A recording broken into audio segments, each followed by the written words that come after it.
आज का हमारा विषय है, यीशु मसीह आपके जीवन में पहला स्थान चाहता है। जैसा मैंने अभी बताया, पिछले दिनों हम लोगों ने देखा यीशु मसीह के चेले बनने का मूल्य। हम लोगों ने देखा यीशु मसीह आपसे, जब आप उसके चेले बनते हैं तो वहां यीशु मसीह कहता है, जो कोई भी अपने माता पिता, अपने भाई बहन, अपनी पत्नी, अपने बच्चे, यहां तक कि अपने प्राण को भी अगर मुझसे अधिक प्रिय जानता है, समझता है, तो मेरा चेला नहीं हो सकता। इस संसार में हमको अगर सबसे प्रिय कोई होना चाहिए तो वो सिर्फ और सिर्फ यीशु मसीह। आमीन। ना पति, ना पत्नी, ना बच्चे, ना रुपया पैसा, ना माँ बाप, यहाँ तक कि खुद अपने जीवन को भी आपको यीशु मसीह से प्रिय नहीं समझना। क्यों? क्योंकि यीशु मसीह आपके जीवन में पहला स्थान चाहता है। हालेलुया। तो आज मेरा विषय यही है, थोड़ा उससे मिलता जुलता है लेकिन थोड़ा अलग है। आइए देखें फिलिपियों की किताब 2 अध्याय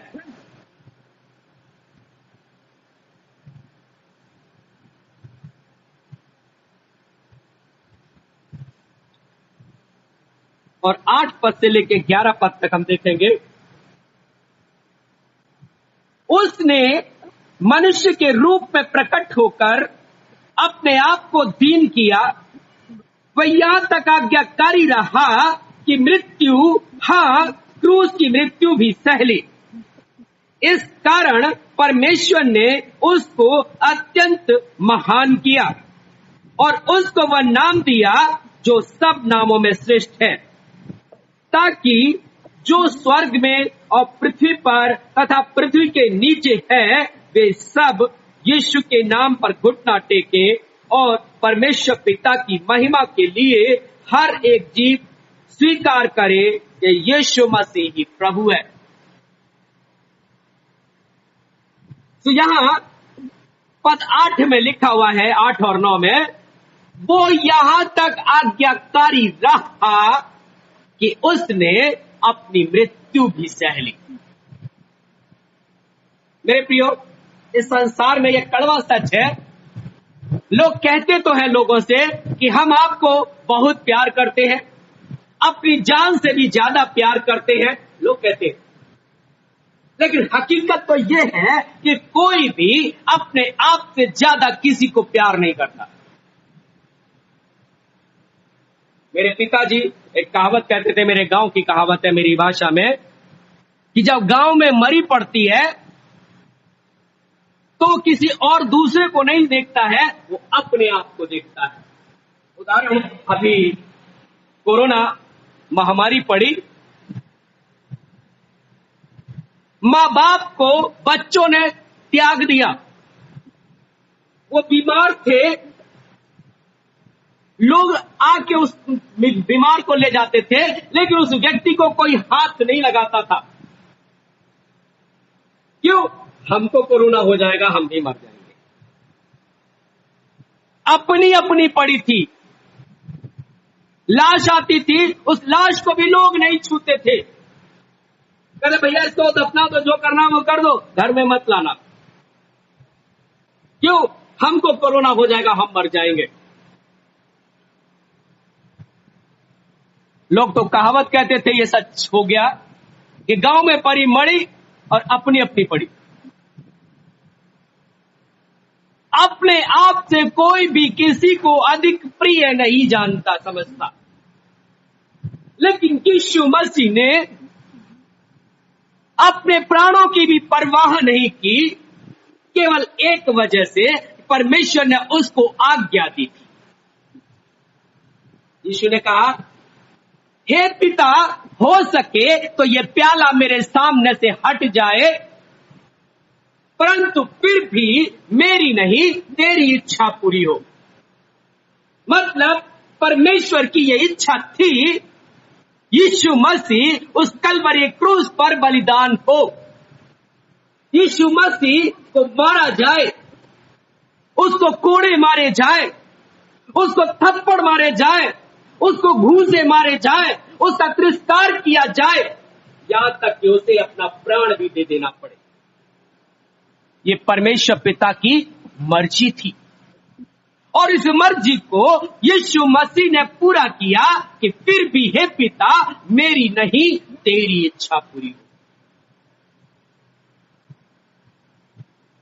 यीशु मसीह ने यहां जो लिखा हुआ है वह यहां तक आज्ञाकारी रहा कि मृत्यु, क्रूस की मृत्यु भी सह ली। इस कारण परमेश्वर ने उसको अत्यंत महान किया और उसको वो नाम दिया जो सब नामों में श्रेष्ठ है। उस यीशु मसीह को इतना ऊंचा ओहदा दिया कि वो सबसे श्रेष्ठ है। हमारे भाई साहब जो बाइबल पढ़ते थे, यहां नहीं रखी है, उधर होगी, उसमें लिखा है परमेश्वर ने उसको शिरोमणि बना दिया।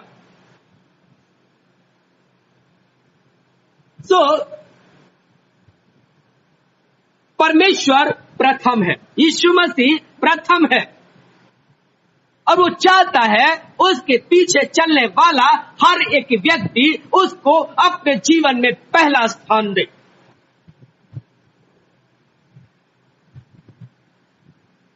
लेकिन क्या हम अपने जीवन में उसको पहला स्थान दे रहे हैं? ये हमारी कलीसिया की ऐसी दशा है, जो भी मैं थोड़ी देर पहले बता के गया, कि हम यीशु मसीह को पहला स्थान नहीं देते हैं, बल्कि संसार को, अपनी इच्छाओं को पहला स्थान देते हैं, अपने शरीर को पहला स्थान देते हैं, अपनी खुशियों को पहला स्थान देते हैं, लेकिन यीशु मसीह को हम पहला स्थान नहीं देते। क्या यीशु मसीह यही चाहता है हमसे?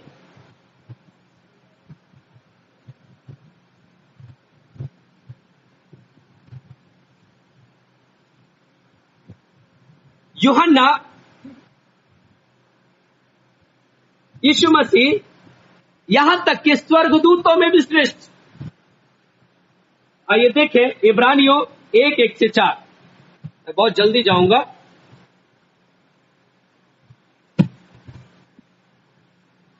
क्या लिखा हुआ है? पूर्व युग में परमेश्वर ने हमारे पूर्वजों से थोड़ा थोड़ा करके और भांति भांति से नबियों के द्वारा बातें की। इन दिनों के अंत में उसने हमसे पुत्र के द्वारा बातें की, जिससे उसने सारी वस्तुओं का वारिस ठहराया और उसी के द्वारा उसने सारी पृथ्वी रची। वह उसकी महिमा का प्रकाश, उसके तत्व की छाप है। वह सब वस्तुओं को अपनी सामर्थ के वचन से संभालता है और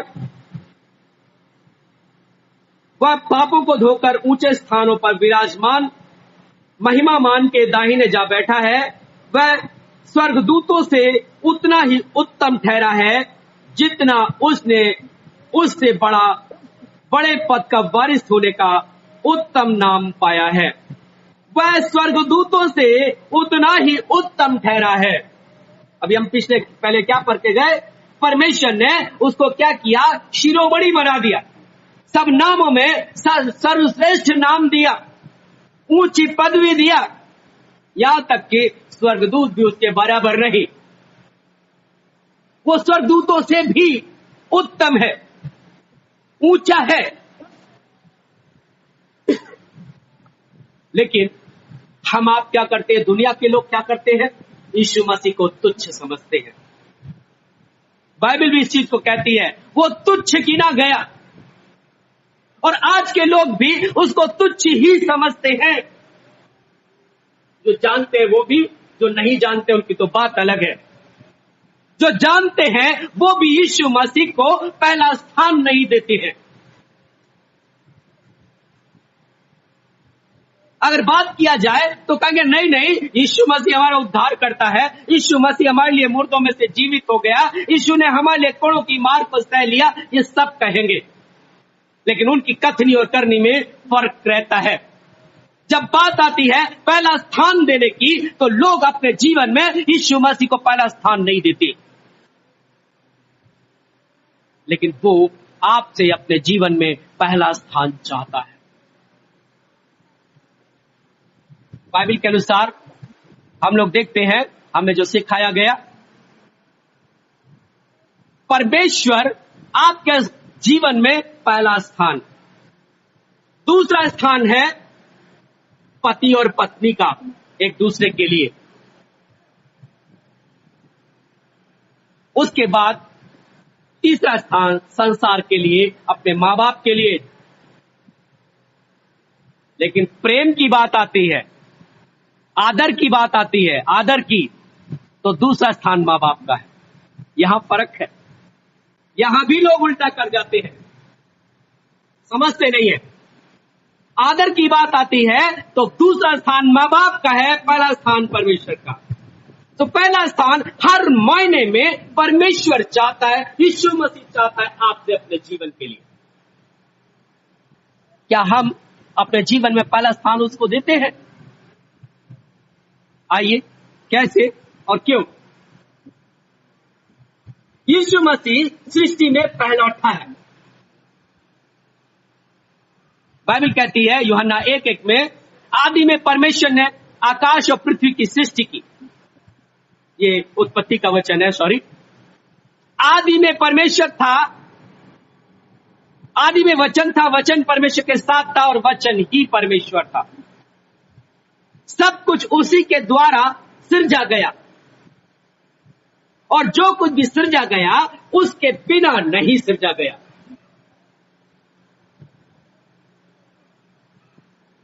वचन देहधारी हुआ, अनुग्रह सच्चाई से परिपूर्ण होकर हमारे बीच में डेरा किया। वो वचन यीशु मसीह इस संसार में आया। वो आरंभ से था, वो पिता के साथ था। जो भी सृष्टि रची गई,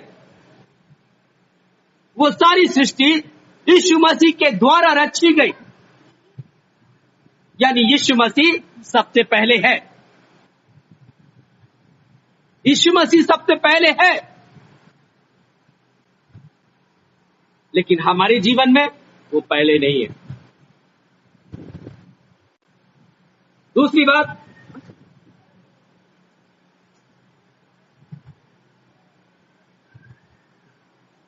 मरे हुओं में जी उठने में भी पहलौठा है। ये हम लोग देखें मत्ती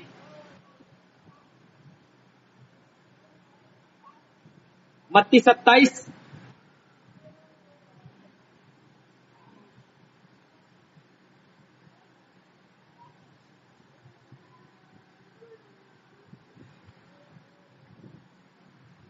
और उसका 45 से 53 पद तक देखेंगे।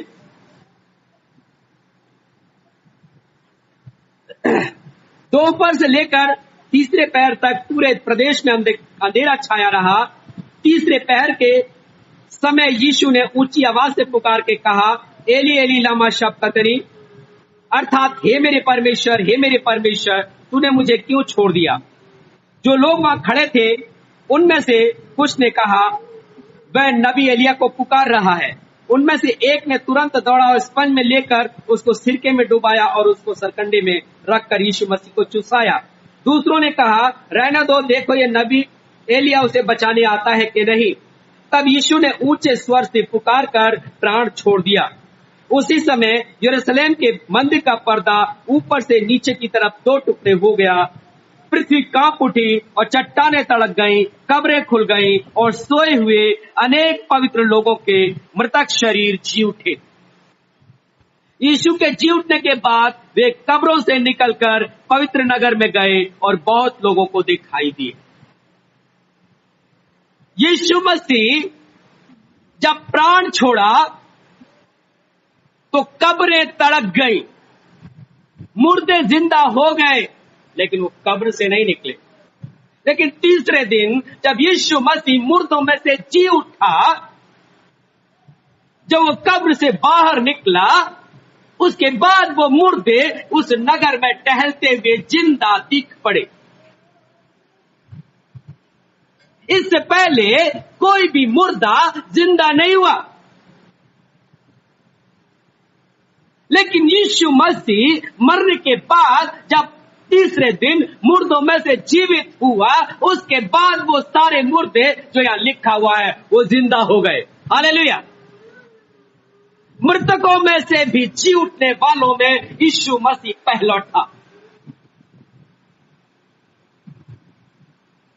यीशु मसीह हर स्थान में पहला है और वो चाहता है हमारे जीवन में यीशु मसीह को पहला स्थान दिया जाए। लेकिन क्या हम यीशु मसीह को पहला स्थान देते हैं? आइए एक उदाहरण देखें। दो पहलोठा का उदाहरण है। हम उत्पत्ति में देखते हैं एक पहलोठा के बारे में कि उसने एक कटोरे दाल के लिए अपना पहलोठा होने का हक बेच दिया। याकूब के दो बेटे थे, इसहाक के दो बेटे थे, एसाव और याकूब। और एक दिन एसाव जो शिकार करने वाला था वहां से लौटा, उसको कोई शिकार नहीं मिला। याकूब अपने मां के पास क्या कर रहा था? खाना बना रहा था, दाल बना रहा था। और उसने कहा इस कटोरे में मेरे लिए थोड़ी दाल दे देना, मुझे बहुत भूख लग रही है, यहां तक कि मेरा प्राण निकला जा रहा है। तो उसने कहा ऐसा है, मैं तुझे दाल तो दे दूंगा, पहले अपने पहलोठे होने का हक बेच दे मेरे हाथ। उसने कहा हाँ, अगर मैं मर जाऊंगा तो भी मेरा पहलोठे का हक तो चला ही जाएगा। मैं मरने पे हूं तो मेरे पहलोठे होने का क्या फायदा? ऐसा कर, मैं तुझे अपना पहलोठे का हक बेच देता हूं, तू पहलोठा हो जा और मुझे ये दाल दे दे। उसने अपने पहलोठे होने के हक को बेच दिया, उसको तुच्छ जाना। लेकिन यीशु मसीह जो पहलोठा है, हमने आपके यहां पर अभी देखा, परमेश्वर ने उसको उत्तम किया, ऊंचा उठाया। वो सबसे पहले था, मुर्दों में से वो जी उठने वालों में पहलोठा था। तो उसका पहलोठे का हक कैसे है? एक जो बड़ा भाई होता है, बाप के बाद घर की सारी जिम्मेदारी उसकी होती है, अपने भाई बहनों को संभालने की, उनकी देखभाल करने की, उनको एजुकेटेड करने की, उनकी शादी ब्याह करने की। पिता के बाद दूसरी जिम्मेदारी बड़े भाई की होती है, यहां तक कि मां की भी देखभाल करने की। वृद्ध हो जाते तो माँ बाप दोनों की देखभाल करने की सारी जिम्मेदारी बड़े बेटे की होती है। यीशु मसीह अपने भाइयों में भी पहलोठा था, भौतिक चीज में भी। मरियम जब कुंवारी थी तब वो पैदा हुआ। उसके बाद जब यूसुफ से उसकी शादी हुई मरियम की, तब और बच्चे पैदा हुए। यीशु मसीह ने अपने पहलोठे होने का हक अदा किया। 12 साल के बाद जब वो मेले में बिछड़ गया था, उसके बाद यूसुफ का कहीं जिक्र नहीं आता है। बाइबल के ज्ञाता ये बोलते हैं, हो सकता है यूसुफ उस समय दुनिया को छोड़ के जा चुका था।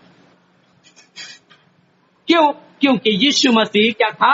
एक कारपेंटर था। वो पढ़ाई का काम करता था, अपने माँ का, अपने भाई बहनों का भरण पोषण करता था।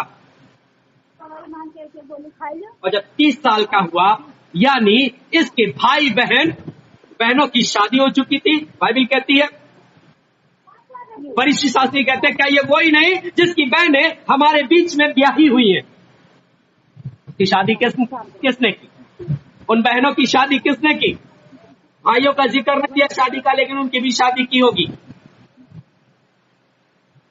जब वो अपनी जिम्मेदारी पूरी कर चुका, तब उसने सेवा शुरू की।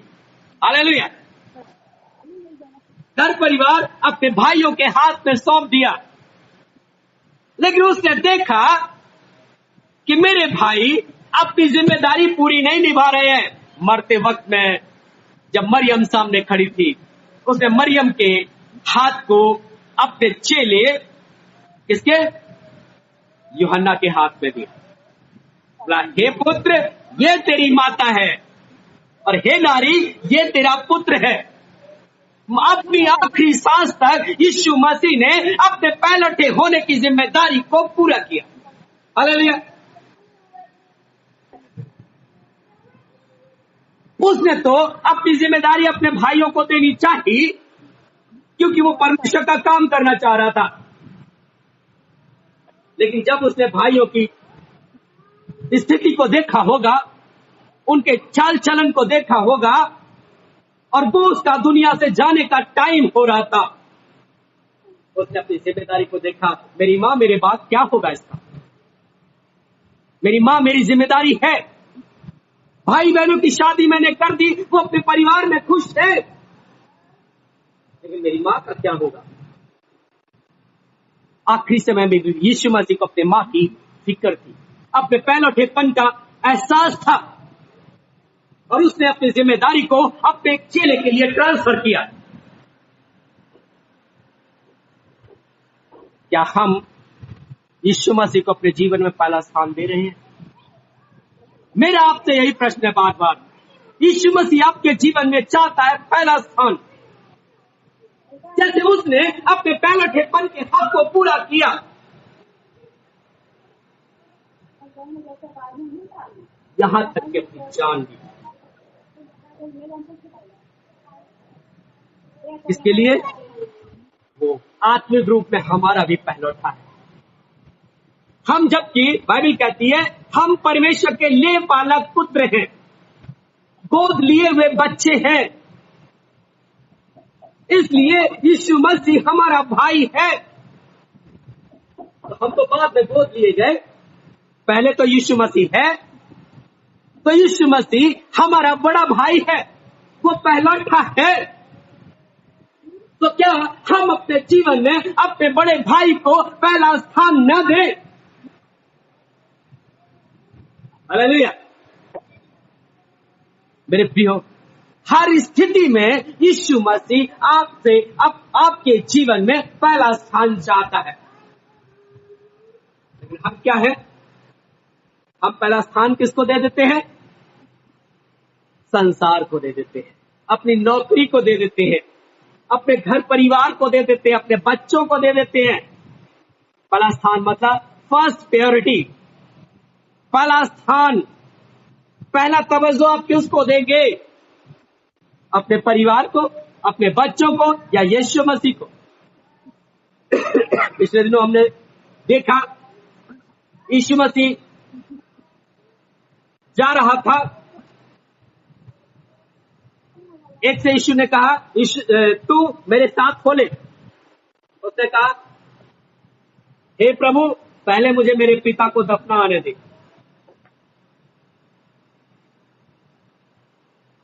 ऐसा कर प्रभु, पहले मैं अपने लोगों से विदा ले आऊं।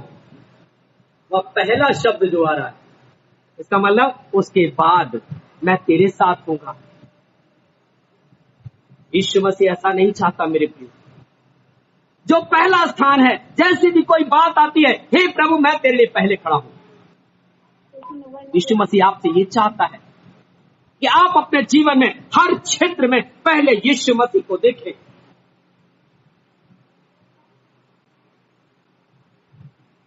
कोई भी दुख हो, कोई भी समस्या हो, कोई भी परेशानी हो, उसको झेलते हुए आप यीशु मसीह को पहला स्थान दें। अगर यीशु कहता है नहीं, तुमको ये काम नहीं करना है, चाहे कितना भी काम बिगड़ रहा हो, उसको बिगड़ जाने दीजिए, लेकिन यीशु को पहला स्थान दीजिए। मेरे प्रियो, यीशु मसीह हमसे चाहता है कि हम यीशु मसीह को अपने जीवन में पहला स्थान दें। हालेलुया। आइए अपने स्थानों पे खड़े हो जाएं। ओ परमेश्वर, प्रभु परमेश्वर, पवित्र आत्मा, प्रभु यीशु राजा, हालेलुया। धन्यवाद करते हैं परमेश्वर। प्रभु हम जानते हैं परमेश्वर कि आप हमसे अपने जीवन के लिए, हमारे जीवन के लिए पहला स्थान चाहते हैं परमेश्वर। पर प्रभु जी, हम में से बहुत से लोग प्रभु जी, ओ प्रभु, आपको अपने जीवन में पहला स्थान नहीं दे पाते हैं परमेश्वर। हम आपसे विनती करते हैं प्रभु, हमारे लोगों की गलतियों को माफ करें, उन्हें सिखाएं, समझाएं प्रभु परमेश्वर, ताकि प्रभु वो लोग अपने जीवन में आपको पहला स्थान देने पाए परमेश्वर। ओ प्रभु, इनकी गलतियों को क्षमा कर प्रभु जी, और इन्हें सीखा समझा प्रभु जी। ओ परमेश्वर, ओ प्रभु, ये नहीं जानते कि ये क्या कर रहे हैं परमेश्वर। की बंद आंखों को खोल दीजिए, इनकी समझ खोल दीजिए प्रभु जी, ताकि अपने जीवन में पहला स्थान आपको देने पाए प्रभु, जो आप चाहते हैं परमेश्वर। ओ परमेश्वर राजा, आपके हाथों में सौंप देते हैं। अब तक आपने हमारी सहायता किया, ओ प्रभु, हमें संभाल के लेके चले प्रभु जी। ओ प्रभु, अपने वचनों से भरा, अपनी आत्मा से भरा प्रभु, अपने प्रभु परमेश्वर अपने आशीषों से भरा, इसके सब बातों को राजा यीशु हम आपको धन्यवाद देते हैं, आपकी महिमा तारीफ करते हैं। धन्यवाद, धन्यवाद करते हैं, धन्यवाद करते हैं। यीशु मसीह उद्धारकर्ता के नाम में ऊपर मांगते हैं, आमीन, हालेलुया। धन्यवाद करते हैं, धन्यवाद करते हैं प्रभु जी, धन्यवाद करते हैं परमेश्वर। महिमा, हालेलुया, तारीफ हो प्रभु परमेश्वर, स्तुति प्रशंसा, हालेलुया, धन्यवाद करते हैं।